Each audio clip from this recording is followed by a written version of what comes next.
Let me just briefly introduce Jeff, and Jeff will introduce Nushin, who will give us a virtual tour of the BDS Toolkit website. Jeff Dio has received his BA from Kansas State University in philosophy, his Master of Divinity degree from Princeton Theological Seminary, where he and I met and are proud alums together, and his Doctor of Ministry degree from McCormick Theological Seminary. Jeff served churches in Kansas, Minnesota, Ohio, and Florida, and presently serves as pastor of the Covenant Presbyterian Church in Fort Myers, Florida.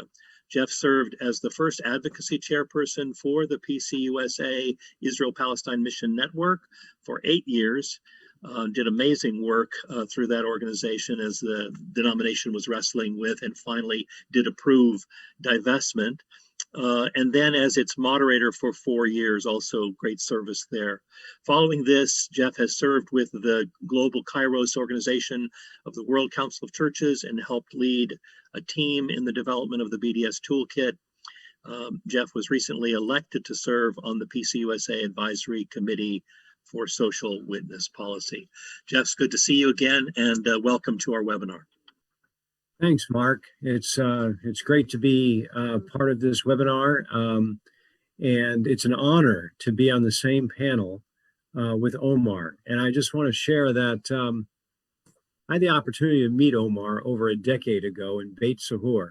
I was on a trip to plant olive trees, and I was also involved in working on strategy as the advocacy chair for the Israel-Palestine Mission Network of the PCUSA. And I had all kinds of thoughts about how I would go about doing this as the advocacy person, and I needed advice. So I spoke to Omar. He spoke to our group. So I cornered him after the thing, and he didn't know who I was, but I introduced myself. And I asked him, I was throwing strategies out at him, and he looked at me and said, do whatever works. So basically what we did was, one of the strategies that we had was that I was committed to achieving in the PCUSA BDS one letter at a time. And our group kept working at it and trying to get actions across to the national church to pass to approve boycott, divestment, and a call for sanctions. And eventually that happened.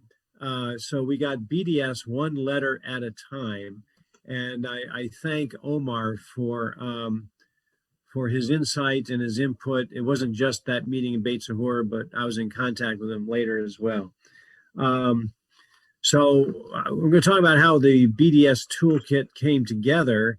As I was asked to do a survey on behalf of the global Kairos Global for Justice organization of the World Council of Churches. And we did a survey across the world. We received 38 responses from 16 different countries, representing the work of 25 BDS Kairos related or Palestinian justice organizations. And they gave us great input in this survey about their individual experience. We also worked hard to get Palestinian voices in on this from all over. And they gave us great input and about what their challenges were. And we immediately knew that something needed to be done across globally. And so then the Global Kairos organization asked us to pull together a team, the team to create something, a resource that would serve the various organizations and groups across the world in their BDS work. And there was a lot of latitude in terms of where groups were working and what they understood. So we needed to fill in some gaps. And so the team came together, worked very hard, and it was a great team to create the BDS Toolkit website. One of the people that I've worked with in the Israel-Palestine Mission Network for many years, in fact, I met her in 2006 in Palestine on a PCUSA trip And from that point on, we began work in the Israel-Palestine Mission Network. And we're on the steering committee together for many years. And Nusheen Framke has great talent technically. She put the BDS Toolkit website together. And I knew when I was asked to lead this job that I was going to ask Nusheen to be part of it because I knew the good job that she does. And she's going to give us the tour of the Toolkit website right now. Nusheen, welcome aboard. It's great to have you on the team, always has been. Thank you very much, Jeff. And thank you so much to Mark and of course to Omar for this amazing presentation today. I'm going to have to watch it a few times, I think, to get it all absorbed. So I am going to, let me hit share screen and get the BDS Toolkit website up. Okay. So as Jeff said, this BDS Toolkit was a team effort, and originally it was going to be a free downloadable PDF file. But then we decided we needed it to be more changeable over time and updatable, so to speak. And we kind of widened our lens. So let me quickly go through the various pages, not all of them, of course. It's a big website. It has more than 50 pages, so clearly I'm not going to show everything. But this is the homepage we're looking at. Just want to show you there is a gallery of photos with all the photos that are used in the website right on the homepage, and you can use these photos if you credit them. And then at the very bottom of the homepage, there's a video tour of the website, which we don't need to look at today, but there's a downloadable PDF file with all the text that's in the website. So if you want the text in one place, it's there on the bottom of the homepage. This website was developed for a faith-based audience. And the first menu item goes to answering some of the theological questions. The very first drop down under that why BDS is our theology page. There is what we have called the 10 commandments of BDS solidarity. And we list 10 commandments, each with its own scripture. And I'm going to jump to that particular page.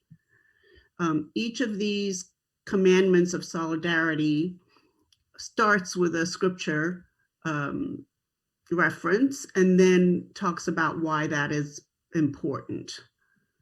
So let me just look at one of them for you. Thou shalt reject normalization of Israel's narrative and monopoly. And the scripture comes from 2 Chronicles and so on. Under YBDS also is a listing of organizations, Christian organizations who are in solidarity, and we've listed them geographically. So you see there's North America, Europe, Asia, Africa, Pacific, and so on. Also under YBDS is a link to Cry for Hope, which is a new statement that's gone up. We just have linked to their website. So it opens up in a new page, who we are, etc. And that's also a Kairos, global Kairos effort, along with Kairos Palestine effort. So that's the first drop down menu item. The second one is BDS 123, which is the basics, the nuts and bolts. Under that, we have what is BDS? It's kind of a BDS 101, gives an overview, the big picture, And then the next drop down, and I'll go to it from here, is FAQs, frequently asked questions. And again, depending on who you are around the world, this, as Jeff said, this is done for a global audience, and different parts of the world are in different places on doing BDS. So we don't assume anybody knows anything. So we've got a lot of kind of BDS 101 items here. And there's the BDS how-to, the nuts and bolts, as we called it, how to do this and how it's been done by some. So there's a case study, and the case study happens to be the Presbyterian Church USA, because Jeff and I worked on this together, and we used the Presbyterian Church's example. And we have tips for success. 3 really good tips here. And then we have the stories section. This is the stories that came back from the survey that Jeff mentioned. They're listed in a drop-down alphabetically, but I'm going to go to the main page to show you what it looks like. And this, this survey that we did, that all these responses came in, kind of told us how people are in different places in doing this work. But it really showed how, we don't need to be alone doing this, and we can be doing this together with groups around the world and around our own regions. So this is hopefully a way of connecting people. So this is the homepage of the stories, or the main page, I should say, of the stories. And then there's news below that from other parts of the world. So we've got some news down below. But for example, let me just show you, for example, the South Africa page. There's, I think, 2 or 3 stories from South Africa. So when we highlight, a quote on the side here, a pull quote, so to speak, 3 stories from South Africa that, can be used as inspiration, or, oh, well, we're kind of doing the same thing, or we're stuck in the same place, that kind of thing. And then we have a section labeled challenges. And the main page for challenges breaks down, we've identified 4 main challenges. Of course, there are more, but these are the 4 main challenges that we've identified. Financing that goes into anti-BDS work, the charge of anti-Semitism that's already been mentioned this morning, Zionism itself, and then Christian Zionism. And then we have a conclusion for all of those. And each of those sections on their own page have a short rebuttal, which we've repeated right here in this main area. So we've got a short rebuttal for each of those charges that can be used. Just to show you one of the pages, let's go to the charges of anti-Semitism. This is what that looks like. And there are links, and this is one other reason we decided to go with a website rather than a PDF file. Even though you can have links in a digital PDF file, it's much more useful to have live links like this, that you can jump right to those places that are mentioned. And then the rebuttal is at the bottom of the page. So then there is a extensive legal section. Now, of course, some of this stuff, people will only want to come here to look at the challenges or to look at the BDS 1, 2, 3. This is just kind of a comprehensive place to come and find information. At the risk of supplying too much information, we've kind of tried to be comprehensive. So this is the main page for the legal part of the toolkit. And it breaks down under justice for all refugees, freedom from occupation and apartheid, equality for all people living under Israeli control. And then we have, as you can see, we have 6 pages that are separate pages under this legal area. And then we've got 7 steps to keep at it. So for example, number 2, do not allow legal intimidation or chilling tactics to stop your group's research, education, advocacy, or partnership on BDS. Be strategic and careful, but direct and firm when intimidation occurs. So I won't go into every little thing on here, but let me jump to, so of these 6 legal sections, legal pages under the legal section, let me just show you. So for example, lawfare. Lawfare, as Omar mentioned, is using the law as a weapon of war. And under the lawfare section, we've got things that apply and how there's the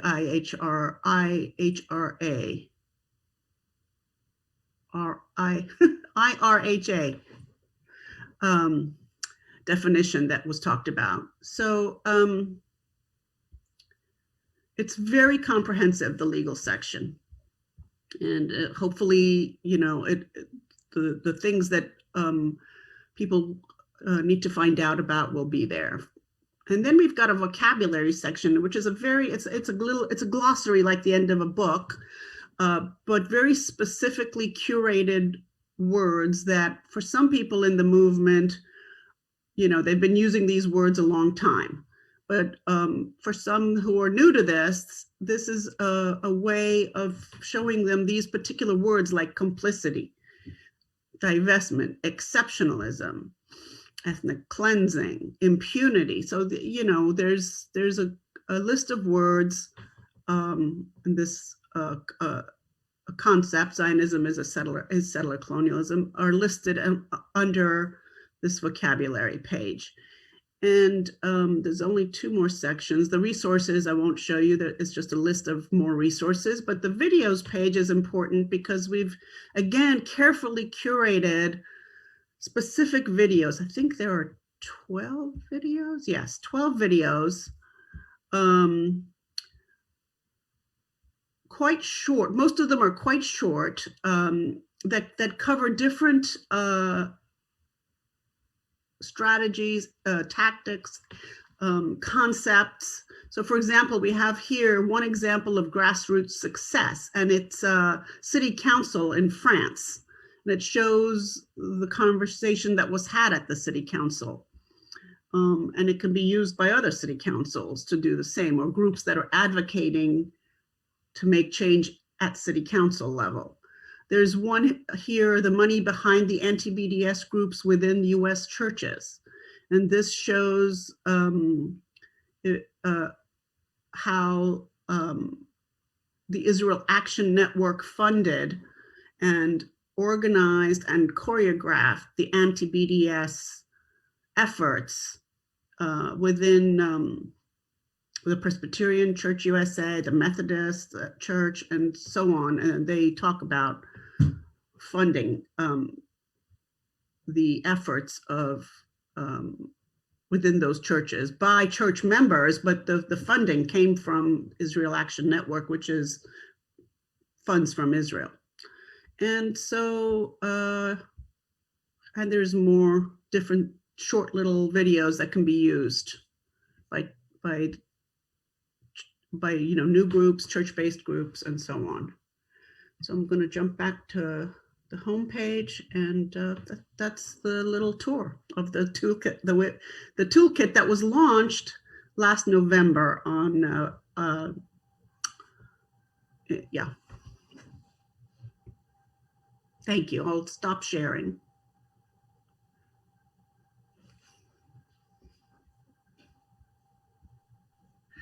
Thank you so much, Nusheen. What a great resource. I was aware of it, but not in the depth that you showed us. And it strikes me it would be a wonderful use, wonderful thing for study groups, faith-based groups, activist groups to use together to reinforce each other and to learn more, fill in gaps where the knowledge is not as strong. Looks like an excellent resource. Let me just turn it back over to you, Jeff, if any, and to Nusheen, if you all have any more things you'd like to add as part of your presentation. I'm very thankful to the people who worked on the team. There's a listing of, there's an acknowledgements on the homepage of those who worked. not only part of the global Kairos team, but others who contributed. And and there have been some very important people on the global Kairos team that have made a big difference. Ron John Solomon, Rifat Kassis, Nadal Abuzulov are all have been significant players in giving us leadership in terms of pulling this together and making it happen. I'm thankful for all the talents and the gifts that were brought to make this website as vital as it is. So thank you, and Nushin did a great job building it. So I'm appreciative of that. What I would say is that I think the website does adequately reflect some important things, and Nushin mentioned some of it on the tour, but I just want to mention the things, important items that came out of the survey that we wanted to address, because these are important issues. Issues pertaining to concerns over anti-Semitism, the importance of recognizing and advancing BDS as a nonviolent movement, issues pertaining to pressure coming from Zionism and Christian Zionism, drawing parallels between or differentiating the histories of the South African and Palestinian BDS movements, identifying and integrating local indigenous struggles and movements with the Palestinian struggle and BDS. BDS tactics and splitting them up or not, the need to use BDS strategies as a whole or separate tactics. That was important because part of what we got in the survey was people were wondering how to go about doing this in their setting. And it was like me starting out and asking Omar for advice. What do I do? And it's sort of like saying, do what works. Let's explore your situation, explore your setting, your context, and figure out how it's going to work best.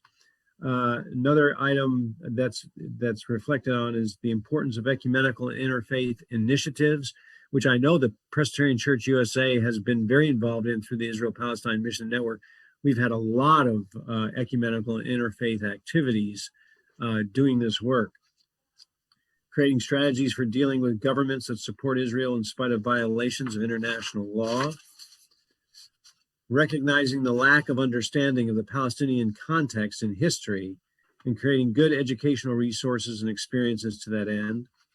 Emphasizing the Christian call to the oppressed, the poor, the displaced, and the dispossessed of the world.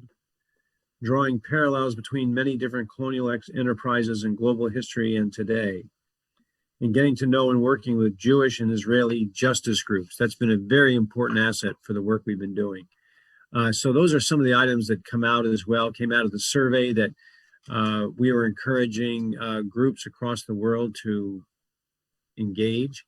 And so it's been a good journey putting this together and being in consultation with these groups and sharing our insights and our experiences with them. Wonderful. Nushin, anything more you'd like to add before we go to question and answer? Okay. Great. There was a question, how long was this in the making? From the day you began the surveys to the final building of the website that Nushin did so well? What would the arc of the project? How many years was it in the making? Oh gosh, it's been at least a couple years, or Nushin? Well, the conversation about it started happening, I would say, once the conversations were happening, a couple years total. But once we started the work, a year. Yeah, it was a solid year of work, right? But we did start the conversations earlier. Good. And it was a global team. Yeah. So, so doing the Zooms was a challenge because we had, 12-hour time differences we were dealing with. Wonderful. Well, there's been lots of comments in the chat about what a superb resource this is, and I think probably underutilized. I'm not sure how many people are really aware of it, and all this great work that's gone in from a broad a group of folks with wide perspectives, ecumenical. So I would just, for any of you that are on the the webinar, please take the time to go through it. And I think it could really be a great resource for church groups. I think somebody really wants to help people through that. And I was just going to ask each of you if you know of specific examples where church or faith-based groups, activist groups have made use of the toolkit in their work. Any specific guidance you could give to folks that are thinking about doing that? First of all, I'm not sure I mentioned the URL. The website is bdstoolkit.org. You might have seen it on the homepage, but just to say it. And it has, so for example, I was on a webinar similar to this one, introducing the toolkit to a group in the UK. And people have started using it in the UK that I'm aware of. I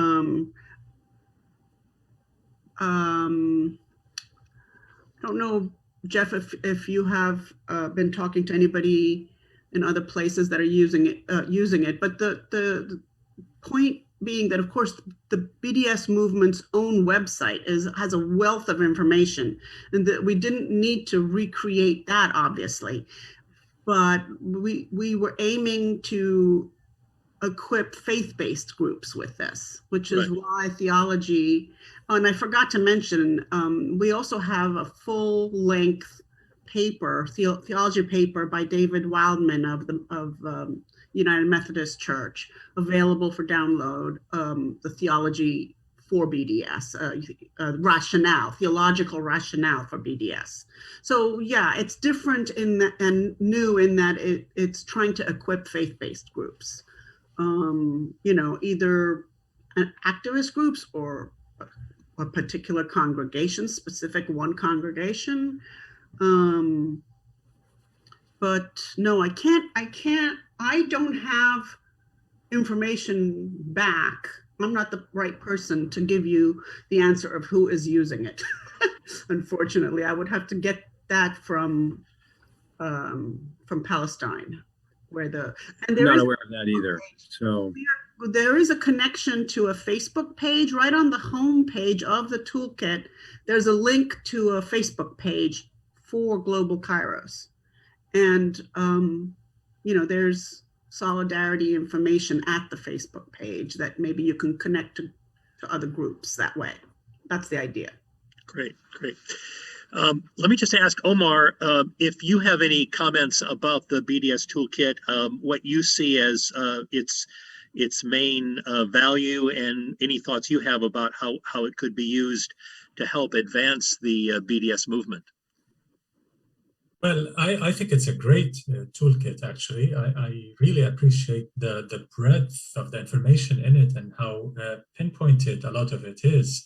The amount of research that has gone into it, and it's really well thought out, well conceived, and I think it will help a lot in reaching out to the unconverted faith communities, or those who are still entrenched into this very problematic normalization interfaith type of work, where they ignore justice, which I call interfail, because they speak about everything except justice. Mm-hmm. Mm-hmm.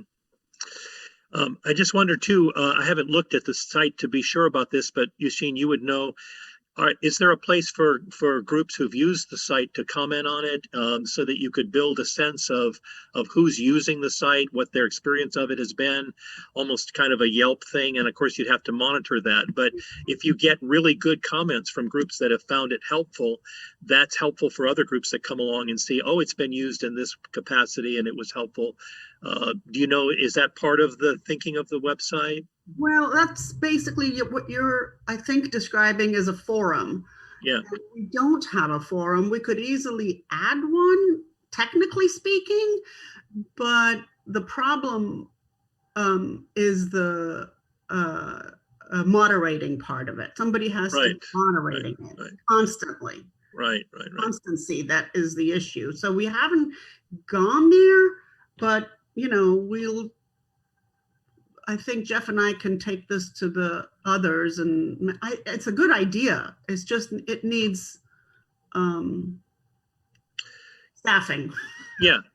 I wasn't trying to load on any more work, but just because you all done so much already. But I just a way of building, building the use of the site and the credibility of the site, the way it's being used in other settings, helps people when they're thinking about tackling it and using it in a group setting. That's all. Yeah, I mean, we tried to have a to provide that with the stories section, but it's not an interactive version, which what we have provides other people's stories, but without the need for moderation.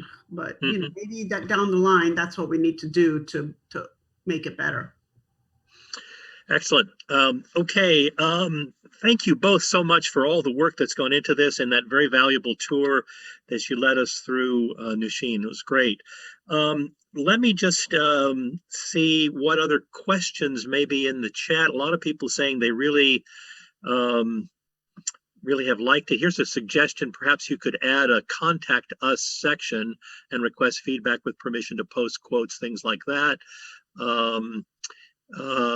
You know, the lots of ways of trying to make use of it. And this is our big goal in having the BDS Toolkit being a featured part of this webinar. You know, BDS is such a huge and compelling project, and people are doing what they can individually and with their organizations, but, you know, always with new tips about how to implement, how to be concrete, how to engage in meaningful praxis around BDS and being in solidarity. So this is great. Let me look back at the Q&A, see if there are any other comments for. While you're looking, yes. I say there is a contact us section at the bottom of the homepage. And for example, this morning, there was a message from the Mennonite Church in Canada to add them to the list of churches in solidarity. So, Great. But it, you know, it doesn't show their contact doesn't show up on the website, but we've added the Mennonite Church in Canada to the list now. So. Yeah, here's a comment from Imad Saba, who said he's won every BDS campaign he's done by asking the question, what is the alternative? Yeah, and there was a really interesting comment recently. I think there was a Q&A between a reporter and the spokesperson for the U.S. State Department, and he kept saying, well, where are they supposed to go? Speaking of the Palestinians. In other words, he just kept getting stonewalled by the State Department. And the question from the reporter is, well, you know, essentially, what is the alternative? What if not this, then what are they supposed to do? So it kept pushing the discussion, although it wasn't ever named, back to BDS and to this kind of activism. All right. Any other comments or questions from either of you for the group? Here's one. Does the website have a list of products or companies to boycott? And has that been updated? Well, we link to other places, other websites who are specialists at this. Like, for example, Who Profits, or there's other groups that we connect to for the latest lists. You know, like there's no way we could maintain a website that's constantly ahead of everything. So that's another reason why we decided to make it a website rather than a PDF, because we can link to other websites that are just for a particular purpose. If I may, yes, Omar, please. Yes, I think to agree with Nushin, actually, even the BDS movement website does not have a list. The point is, if I'm at church and I want to check whom to invest or divest from, yes, then the AFSC Investigate tool is great. Who Profits is a great tool. That's the best to check what companies are involved in the occupation. But if someone wants to launch a campaign against a specific company and wants a list of companies, it's not helpful, because we cannot boycott like 1,000 companies. We've got to see the context. As Jeff said, indeed, what works in your context is what we go after. So the Presbyterians, after 10 years of discussions, ultimately took the great decision of divesting from HP, Caterpillar, Motorola Solutions. Are these the only criminal corporations? Of course not, but they had to start somewhere, and those were very important targets. So in a nutshell, there are 4 criteria that the BDS movement adopts for selecting targets, because we've got to be strategic. This is not just about feeling good. This is not a movement about, yeah, it's the effort that counts. No, it's not just the effort that counts. We want our rights. So we've got to be strategic and goal-oriented. It's not enough to do a good effort. We need the result, which is our rights. So the first criterion is level of complicity. The more complicit a company is, obviously, the easier it is to target it. 2, intersectionality. If a company is not just infringing on Palestinian rights, but other rights, Black people's rights, women's rights, LGBT rights, any other rights, then it's a better target because it connects struggles. Intersectionality is very important. 3rd, brand name, media appeal. A big company like HP or Caterpillar, or a company that's obscure but as guilty, we go after the big name because it helps us reach the media and reach the mass public. The 4th and last criterion is potential for success. We should never forget that. Potential for success. If I'm pursuing a company that fulfills all the above 3 criteria, yet is a monopoly, is so dominant that I cannot go after it, I put it on the shelf for a better day. If I cannot succeed, whatever my objectives are, I don't pursue it, because our human resources are our biggest investment. We cannot waste them. Great, thank you. All right.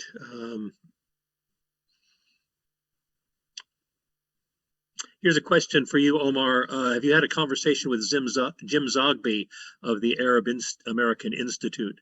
I'm assuming you all are in contact, but what could you say about that?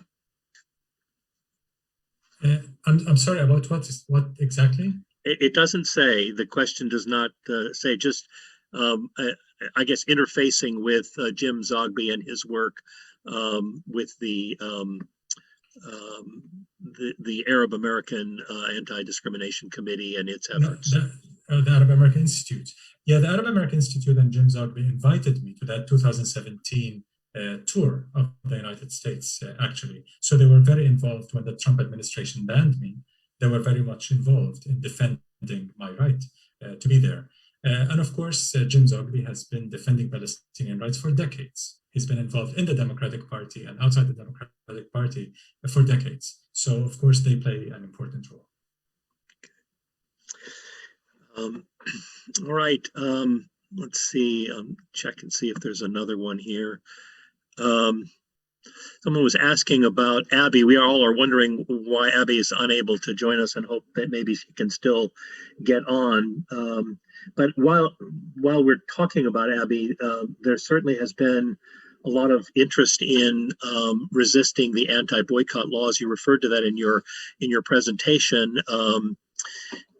Here in North Carolina, the state has passed one, and we've got a growing coalition working to try to reverse HB 161. We thought initially that this was a law which forbid individuals from practicing boycott, but it's not. It's focused on companies, and so this is another thing that we've had to get educated about. Let's see.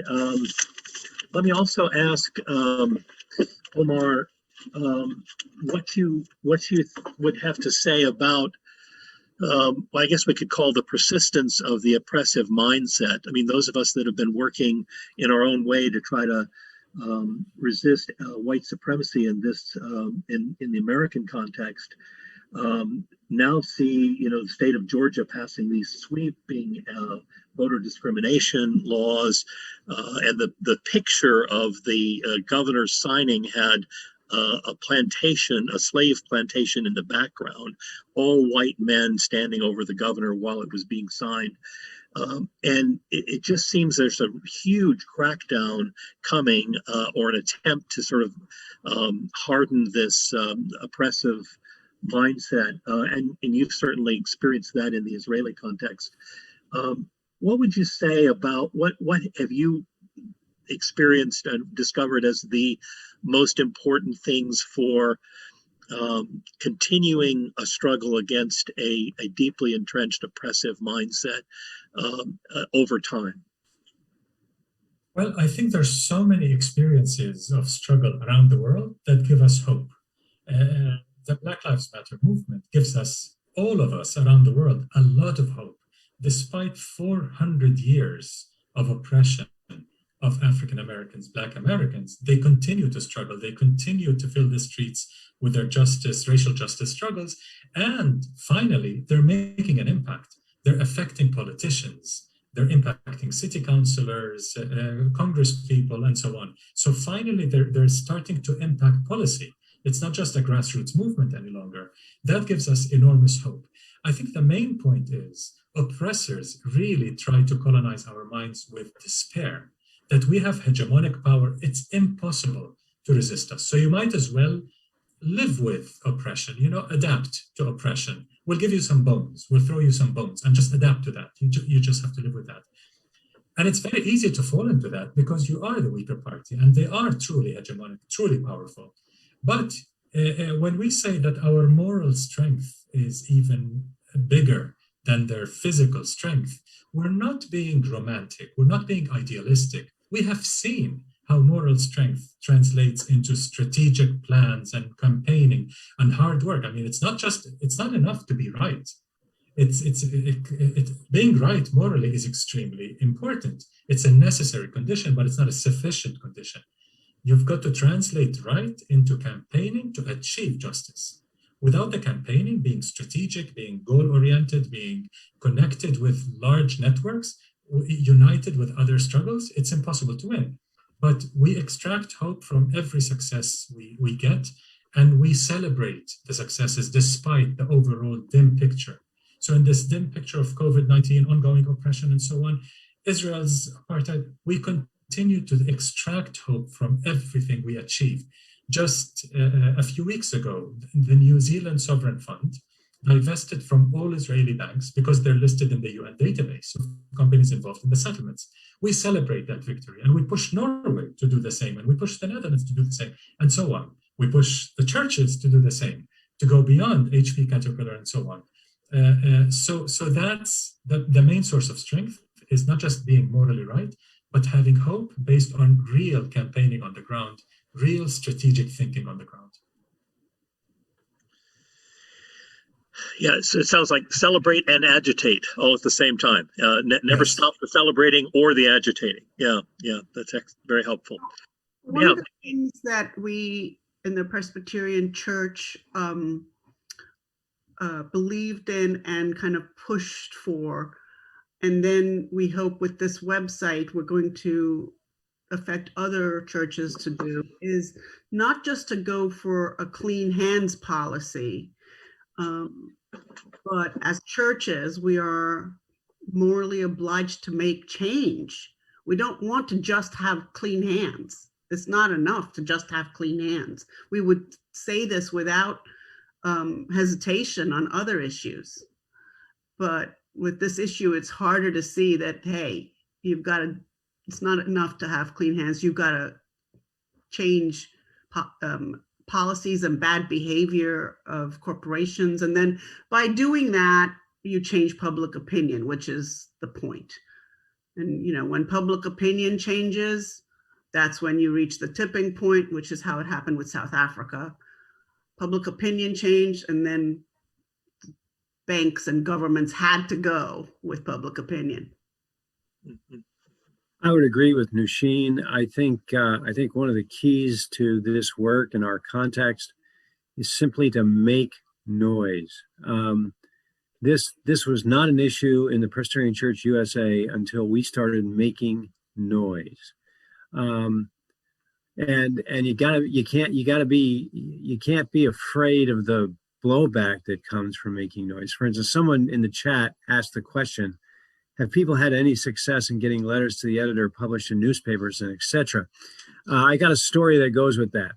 I have taken a number of groups from the church I'm presently serving to Palestine for the Joint Advocacy Initiative, which is planting trees and harvesting olives for Palestinian farmers. And one of the reactions I get back from the people I take, and I mean, whenever I announce a trip, I mean, I've got people, oh yeah, I'll go, because they've been there and done that and they love it. I've had many people say to me after going on one of these trips, I didn't know what I didn't know. I mean, all you have to do is take people on a trip and let them see it with their own eyes, and views change. So anyway, we came back from a trip one time, and a number of the people who went on the trip whose eyes were opened wrote letters to the editor to our local paper in Fort Myers, Florida. And they were writing letters to the editor, but they were also getting letters responding back to them in not so nice ways. But they were making noise. And then I finally decided to write a letter to the editor myself. And I entitled the letter "Come and See, and You Will Know." And I just talked about coming and seeing, and the experience of seeing oppression firsthand will change your heart. I mean, that's what I talked about. I talked about, so at any rate, I wrote that letter, and it came out sometime in the latter part of the week. And then on Sunday morning, I checked the paper before leading my worship service, and it turns out that there was an op-ed, big half-page op-ed, written by leaders of the ADL here in Southwest Florida, hammering me. And they did research on me, by the way, and they hammered me on my simple little letter saying, "Come and see, and your heart will be changed." So you got to be prepared for that. But the thing is, when you make noise, people hear you, and it makes a difference. It changes things when you make noise, and that's important, to step out there and make noise. And it helps to be part of organizations that do that, and so forth. But be prepared for the blowback sometimes, because it comes. But you got to stand up to it. Thank you, Jeff.